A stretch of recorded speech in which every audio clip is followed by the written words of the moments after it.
어느 종목을 하나 이렇게 몰빵해가지고 돈 다 끌어다가 내가 요번에 한번 기필코 뭐 한 10배를 먹고 말 거야 뭐 이런 생각보다는 그냥 저금통에 저금하듯이 돈이 생기면 그냥 이거를 한 종목보다는 제가 볼 땐 처음 또 투자를 하시는 분 같으면 좀 약간 우량주부터 시작을 해서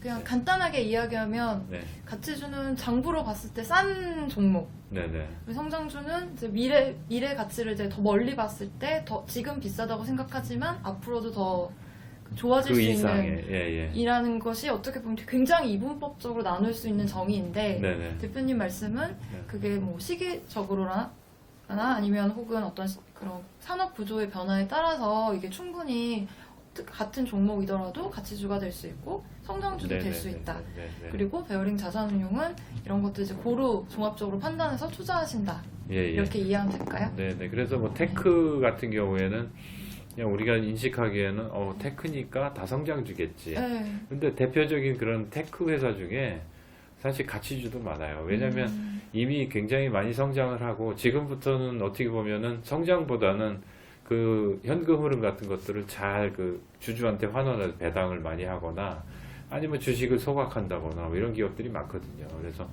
예를 들면 미국의 뭐 애플 같은 데 이렇게 보면은 거기에 이익이 굉장히 많이 드냐? 안 그렇거든요. 그냥 주식 와가지고 계속 소각해줘요. 그러니까 가격은 굉장히 많이 올라가죠.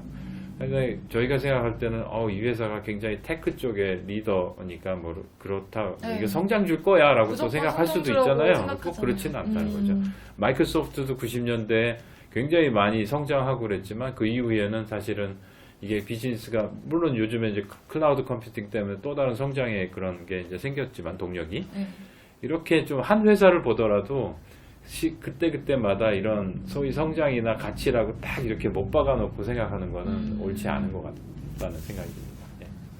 그리고 아까 말씀 주신 것 중에 여유 자금이 생기면은 이제 그때 자신이 생각하는 좋은 종목에 네네. 이렇게 투자하는 게 어떤 초보 투자자에게 적합할 것 같다라고 말씀 주셨잖아요. 네네. 근데 이제 제 친구들도 그렇고 요즘 이제 20, 30대들 보면 그냥 돈이 없다. 네네. 투자할 돈이 없다라는 네. 얘기 굉장히 많이 하거든요. 네네. 이럴 때는 좀 어떻게 투자를 시작하는 게 좋을까요? 대표님 보실 때는. 그래서 이제 그게 저는 투자라는 게 그냥 네. 저축같이 생각하시면 될 것 같아요. 그러니까 아까 앞에서 말씀하신 것처럼 어느 종목을 하나 이렇게 몰빵해가지고 돈 다 끌어다가 내가 요번에 한번 기필코 뭐 한 10배를 먹고 말 거야 뭐 이런 생각보다는 그냥 저금통에 저금하듯이 돈이 생기면 그냥 이거를 한 종목보다는 제가 볼 땐 처음 또 투자를 하시는 분 같으면 좀 약간 우량주부터 시작을 해서 약간 자기가 좀 그래도 좀 아는 이런 종목들 중심으로 해서 이렇게 그냥 저축하듯이 조금씩 사놓으면서 하다 보면은 그것들이 이제 길게 갔을 때 그 중에서 복리 효과를 내 가지고 굉장히 수익을 많이 볼 수 있는 종목들이 생겨나거든요. 그래서 전체 포트폴리오로 보게 되면 수익이 꽤 날 수 있고 물론 그것들이 그렇게 한다고 해서 다 수익을 내지는 못할 수도 있어요. 그 안에 좀 약간 실패하는 경우도 있지만 평균적으로는 길게 가져가면 그 안에서 굉장히 좀 많이 올라서 전체 포트폴리오의 수익을 올릴 수 있거든요. 그래서 너무 처음에 내가 조금 가지고 있다고 그래서 한 번에 지금 요즘에 해야 되지 이런 생각보다는 그냥 앞으로 5년, 10년 계속 좀 저금통에 저금하듯이 그냥 주식을 이것저것 해가지고 몇 개 정도를 이렇게 해가지고 계속 투자하는 이런 습관을 들이면 그것들이 이제 나중에 목돈이 됐을 때 그런 경험을 통해서 좀 더 이제 종목들을 알게 됐을 때 그때는 이제 조금씩 이제 좀 자기 생각을 더 해서 확신을 좀 더 가지고 집중 투자를 조금 더 이제 할 수 있겠죠. 근데 대부분 좀 그러기도 쉽지는 않아요. 그래서 제가 이제 운용회사 대표니까 사실 그렇게 직접 다 투자를 하실까 하는 생각이 듭니다. 그래서 한편으로는 그냥 그렇게 조금씩 돈이 생기면은 뭐 주식형 펀드 같은 데다 이렇게 투자를 하고 그 다음에 그 안에서의 무슨 뭐 이제 주요 종목이라든가 이런 것들을 또 받아서 뭐 어떤 종목들인지 보면서 공부하면서 뭐 이렇게 가는 것도 방법일 것 같아요. 그래서 뭐 돈이 내가 조금 있으니까 뭐 이런 생각보다는 시작을 그냥 당장이라도 여유 자금이 있으면은 적립식으로 이렇게 계속 투자하면서 배워가는 게 좋겠다 이렇게 생각이 듭니다. 대표님 말씀 얘기 들어보면은 시기적으로도 분산 투자하는 게 중요하고 포트폴리오에 있어서도 분산 투자가 중요하고 일단 장기적으로 네. 평생 습관으로 생각하고 가는 게 좋다고 하셨는데 그런 방법 중 하나가 또 펀드잖아요. 네, 적립식 펀드. 근데 이제 처음 펀드 드시는 분들 같은 경우는 일단 은행 가면 서류도 너무 많고 네네네. 용어도 너무 어렵고 네네네. 이제 처음 펀드 시작하는 분들 쉽지 않으실 것 같거든요. 네네네. 대표님이 이제 운용사 대표이시니까 네. 처음 펀드 시작하시는 분들한테 이거는 꼭 확인해야 된다. 네네. 요거 정도는 꼭 확인하는 게 좋다 하는 게 네네. 일단 뭐가 있을까요?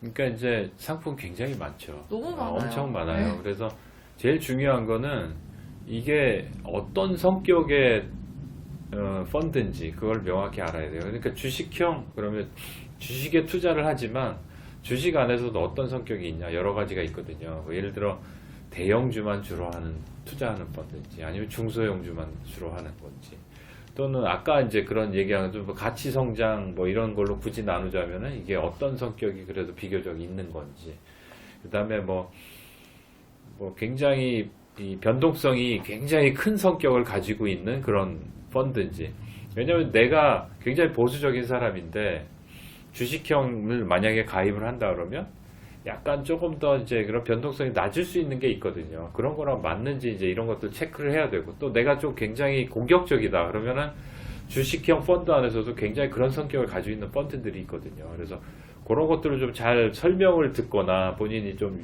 유심히 봐야 되고 보통 그 중에 또 중요한 게 어느 운용사가 투자를 하냐 뭐 이런 것도 굉장히 중요한데 우리가 보통 이제 펀드를 얘기할 때는 4P 이야기를 많이 합니다. P. 4P인데 이제 P가 people.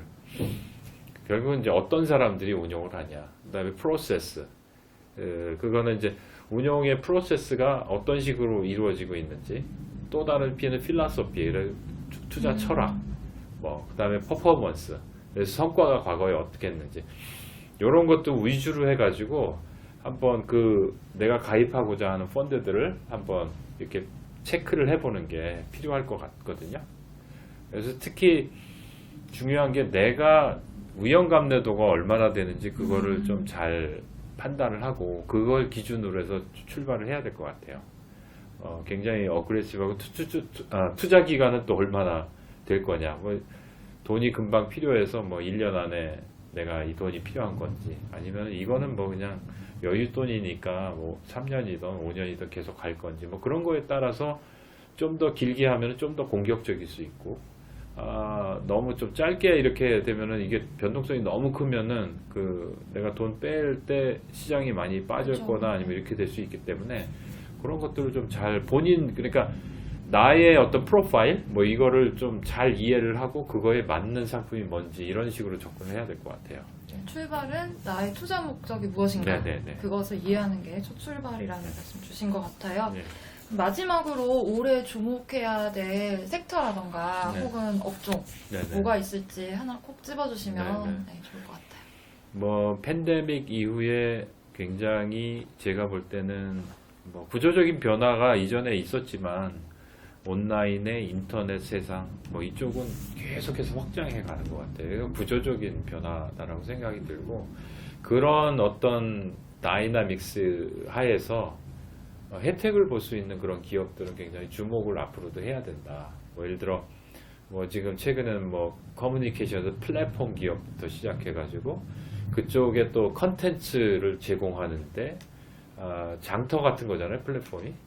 그쪽에 또 가지고 와서 컨텐츠를 제공하는 데라든가 그 다음에 이커머스라는 거를 할 수 있도록 하는 여러 가지 인프라스트럭처를 이제 또 만들어 나가야 되는데 거긴 통신이 있을 거고 그 다음에 서버나 이런 것도 또 해야 되면은 반도체라든가 이런 것들이 다 연관이 되거든요. 이거는 한순간에 그냥 지나가는 게 아니고 트렌드다 이렇게 하는.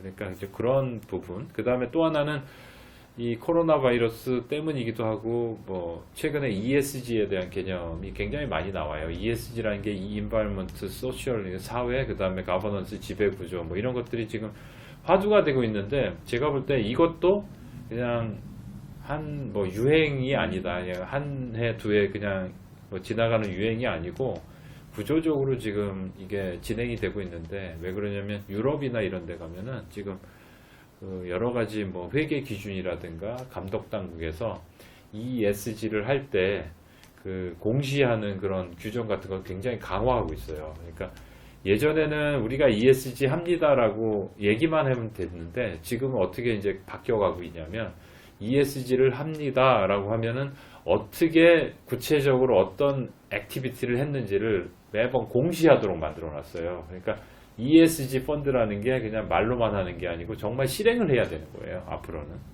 그런 식으로 유럽에서는 지금 이제 막 최근에 이제 규제가 강화되고 있고 우리나라도 당연히 최근에 보면 ESG라는 게 굉장히 많이 이제 화두가 되고 있는데 요거는 여러 가지 환경으로 봤을 때 당분간 계속 지속될 것이다. 그래서 이제 그런 부분에 대한 관심.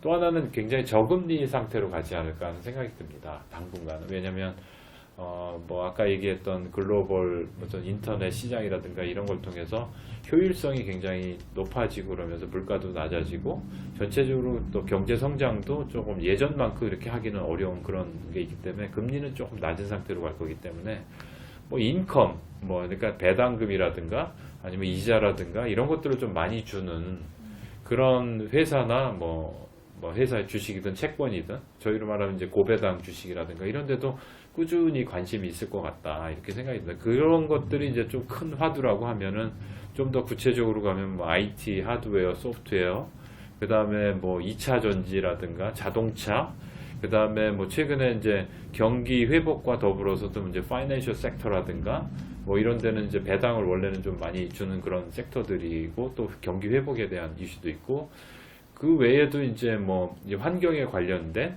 뭐 이 여러 가지 뭐 그런 그 밸류 체인에 있는 그런 기업들, IT도 아까 얘기했던 뭐 다 이제 그런 밸류 체인들, 컨텐츠 라든가 뭐 이런 데들이 이제 계속해서 좀 관심을 받을 수 있는 그런 섹터가 아닌가 이렇게 생각하고 있습니다. 그럼 정리해보면 세 가지인 거잖아요. 첫 번째는 코로나 수혜를 입을 수 있는 뭐 5G라던가 인프라 이런 쪽이고 플랫폼, 그다음에 두 번째는 ESG 투자, 그리고 세 번째는 저금리로 인해서 그 꾸준한 그런 인컴 수익을 원하는 투자자들 같은 경우는 배당주가 좋다라고 말씀 주신 건데 저 같은 경우 ESG 투자가 중요한 건 알겠는데 이게 그 개인 투자자들 입장에서는 이게 조금 뭘 봐야 하는지 잘 모르겠는 느낌이 나거든요. 그래서 실제 ESG 펀드인데 뭐 벤치마크는 코스피 100인 그런 상품들도 있고 개인 투자자 입장에서는 ESG 투자를 하고 싶으면 좀 뭘 보고 접근을 해야 될지 이거를 좀 어렵더라고요. 뭘 보면 좋을까요? 지금 말씀하신 것처럼 ESG 투자가 어찌 보면 우리나라는 이제 태동한다 이렇게 보셔야 될 것 같아요. 그래서 그게 이제 그냥 투자를 한다고 해서 뭐 될 수 있는 건 아니고 ESG에서 G는 이제 지배구조 뭐 이런 건데 저희 회사 같은 경우에는 이미 지배구조에 대해서는 굉장히 좀 많이 관심을 가지고 있고 또 정보도 있고 그게 이제 결국은 뭐 각 기업에서 주주들을 위해서 얼마나 이제 잘 뭐 이렇게 주주 환원 정책이라든가 그 이사회의 구조라든가 뭐 이런 것들은 이미 정보가 많이 있고 경험이 축적이 돼 있어요. 근데 최근에 이제 인바이러먼트에서 환경 쪽에 대한 것도 이제 여기 포함이 돼 있잖아요.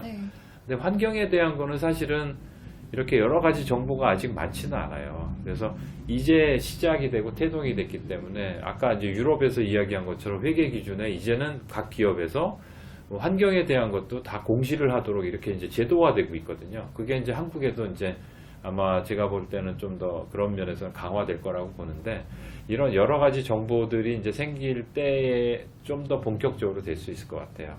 그렇지만 지금 초기이지만 그런 관련된 뭐 우리나라 같은 경우도 지금 환경에 관련된 투자 같은 것들을 많이 하잖아요. 뭐 그래서 뭐 인프라 측면에서도 그린 뉴딜 뭐 이래가지고 그런 환경을 좀 보호할 수 있는 뭐 여러 가지 이런 투자들이 이루어지고 있는데 뭐 그런 단기적으로는 이제 그런 쪽에 좀 더 뭐 비즈니스가 좀 관련된 뭐 이런 종목들이나 뭐 이런 것들에 이제 투자하는 것들이 하나의 방법일 수는 있는데 사실은 이거는 뭐 이렇게 자산 운용사나 이런 데서 하는 것도 지금 이제 막 시작해서 다들 이렇게 뭐랄까 프로세스를 정립해 나가는 단계인데 개인 투자자가 ESG 측면에서 뭘 이렇게 투자를 한다는 건 쉽지는 않은 것 같아요. 근데 정책적으로 좀 환경에 대한 투자를 좀 더 많이 한다? 그리고 거기에 수혜를 받을 수 있는 기업이 뭐가 있을까? 정도에서 투자를 하는 거는 어떻게 보면 그것만 봐가지고 투자하는 건 정통 ESG는 아닌 것 같아요. 예. 그러면 이제 일단 ESG에 관심을 갖는 건 중요하나 한국은 조금 태동하는 단계다. 네네. 네, 이렇게 이해하면 될까요? 네네. 그렇게 완전하게 가기 위해서는 이제 여러 가지 제도나 뭐 이런 것들도 좀 완비가 돼서 조금 이제 시간이 가면서 좀 더 이제 그런 정보라든가 이런 게 많아지면 좀 ESG 다운 투자가 되지 않을까 생각합니다. 네. 네, 알겠습니다. 오늘 박정학 대표님 모시고 그 초보 투자자가 어떻게 투자해야 될지 이야기 나눠봤는데요. 지금까지 시청해주셔서 감사합니다. 감사합니다. 네, 감사합니다.